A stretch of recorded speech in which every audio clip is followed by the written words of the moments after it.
Have you ever wondered why you go to bed and wake up every single day at the same time? Well, that's because our circadian rhythm. The term circadian comes from the Latin circa, meaning around, and dies, meaning days. It's the 24-hour internal clock in our brain that regulates cycles of sleepiness and alertness by responding to light changes in our environment. This biological circadian system has evolved to help humans adapt to changes in our environment and anticipate changes in radiation, temperature, and food availability. Sleep is a vital activity that every organism needs to function properly. The lack of sleep or poor sleep patterns can have a significant impact on a variety of day-to-day functions because memory consolidation, body healing, and metabolic regulation occurs during sleep cycles. Now I'm in the US. I came to spend Christmas with my family, and due to the change of the time zone, I'm experiencing something called jet lag, which is basically the mismatch between my regular rhythm and this new one. So basically my circadian rhythm is messed up right now, but I figured out how to get it back in the game. This also can be applied if you just want to improve your sleep habit or just simply have a messed up sleep schedule. So let's jump into it. But wait, before we start, we need a little knowledge about how the sleep cycle works. It's basically because of hormones.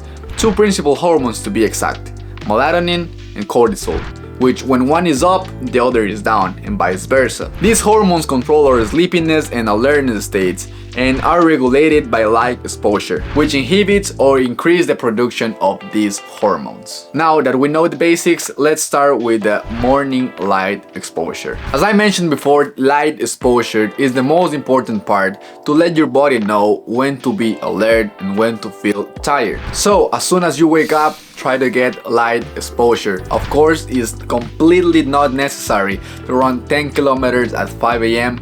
Every person is different, so try to find your perfect spot, your sweet spot, your perfect hour to wake up, and then get this 10-minute walk every single morning. This definitely will help your sleep cycle to improve. I know it's tempting on weekends to watch Netflix until we fall asleep at 2 a.m. in the morning, or simply our schedule at work or college is regular, but trying to get to bed and wake up at the same time every single day helps to regulate your body's internal clock and improve the quality of your sleep over time.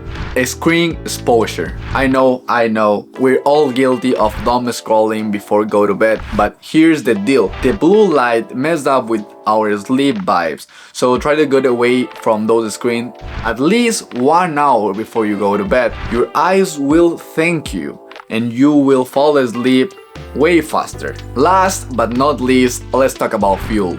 I'm not saying ditch your midnight snack entirely, but heavy meals and caffeine close to bedtime can be the sleep thieves you never knew you have. Opt for a light snack if the hunger strikes, and save that espresso for the morning pick-me-up. And this is basically what I'm doing right now to try to get my sleep cycle back to normal again, even though I will be back in Spain in 3 weeks, so my cycle will be a mess again, but these are basically my day-to-day sleep habits. So peace out and don't forget to stay uniquely.